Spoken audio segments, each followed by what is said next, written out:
That is literally chip number one. It just went in the hole.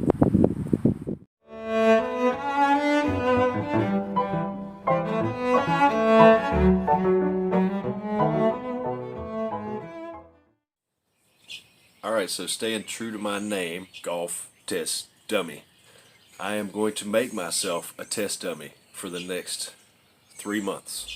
I came across a guy on YouTube named Jim Venetos.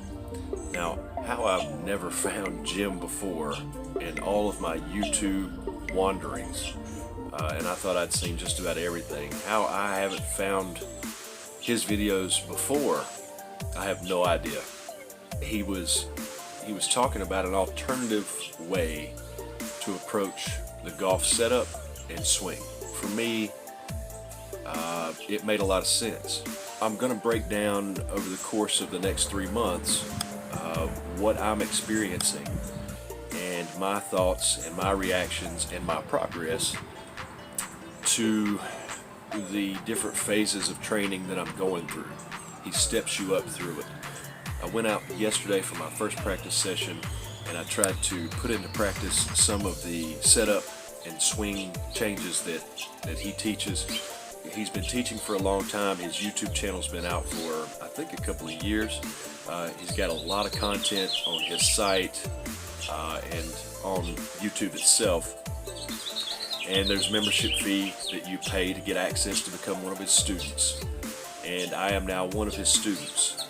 The reason I'm trying this is because the main benefits that I see to setting up and swinging the way that Jim puts forth, the way he developed his game and what he teaches, there's a couple of real advantages.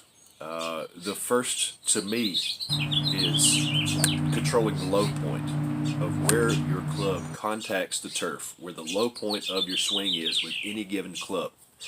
And it's the same setup and the same swing with every single club except the putter. But you control the low point. That is just so crucial and so key to consistent ball striking and knowing where you're going to be left, right, long, short. And if you've been watching the channel, you know that I have serious issues, number one, hitting fairways. But my biggest problem is I can't hit a green. I'm hitting like 2, 3, 4 greens out of 18 in a round. The concept is simple. If I can hit more fairways and I can hit more greens, I should be able to score a lot better, and I should be able to drastically and rapidly drop my handicap from where it is. I've been on my own. I've been trying conventional swings, and I've gone from what I don't know, a 40 handicap when you begin, to where I'm at now, which is about a 9.5 handicap. And I'm not getting any better. I've hit a wall. And it's not just that I've hit a wall recently in the last couple of months. I've hit a wall for several years now. It's just not improving. Nothing's getting any better. So I've either got to A, accept the fact that this is it. This is the height of my golfing prowess. This is as far as I go. Or B, I've got to do something else to change it.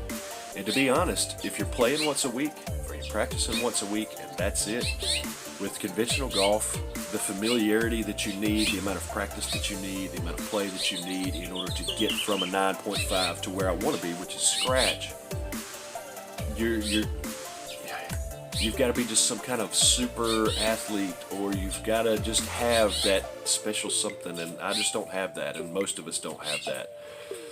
So if I'm going to do something to improve and get better and move forward and get closer to a 0 handicap, I need to be able to do something like this, control the low point, get consistency, and be able to put it in the fairway and put it on the green and get up in 2-putt 90% of the time. He starts you off with just a pitching wedge and chipping. And you're thinking, man, anybody can chip.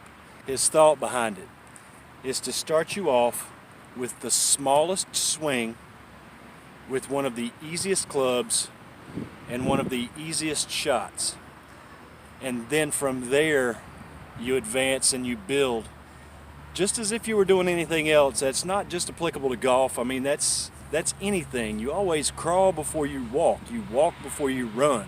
and you run before you fly, where one of the things that's going to be a little tricky to you in the beginning is the alignment. So that's going to take time.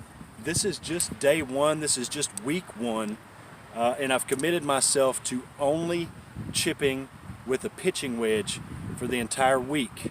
I'm not going to try another club, I'm not going to try anything else other than just coming out twice a week and trying to chip with a pitching wedge. That's it.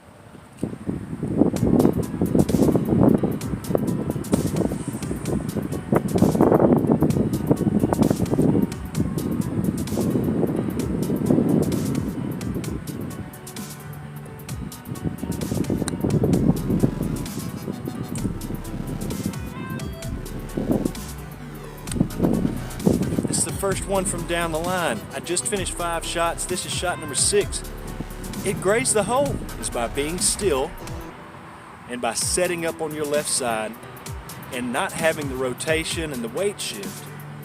You have the ultimate best shot at controlling the low point in your swing. If you can control the low point, you can control the contact. If you can control the contact, then it comes down to club path. The club path in this, it stays consistent as long as you don't try and manipulate it yourself. You have to think like a robot and take yourself and your personality and your humanity out of the golf swing and be Iron Byron.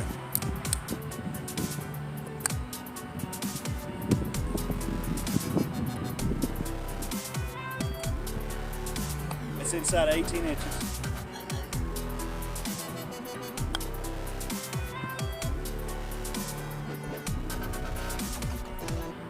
It's a little bit long, and again, I pulled that one left.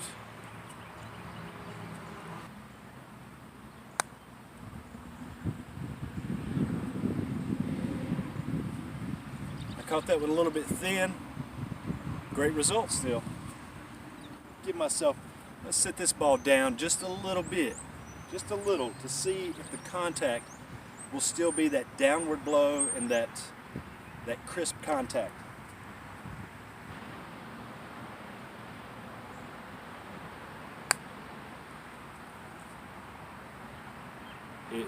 If this little session that I'm doing here is indicative of what I can expect going forward, and everything just to be a larger version of this, which is what it's supposed to be. I mean, I'm really looking forward to the day when I can get back out on the golf course. Okay, so day one, week one.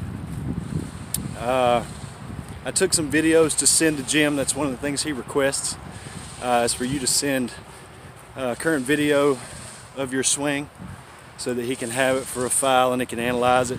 One of the things he does is he gives you constant contact to him personally.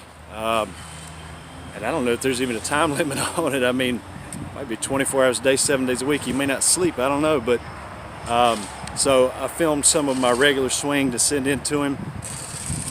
And I'm not attempting any full swings with the new thought processes or anything like that. I'm gonna stay true to the program and follow it as it's intended.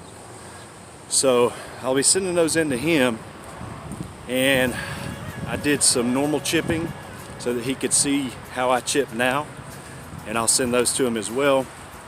And then another thing will be I tried the chipping method that he shows. I tried that today, and I gotta say,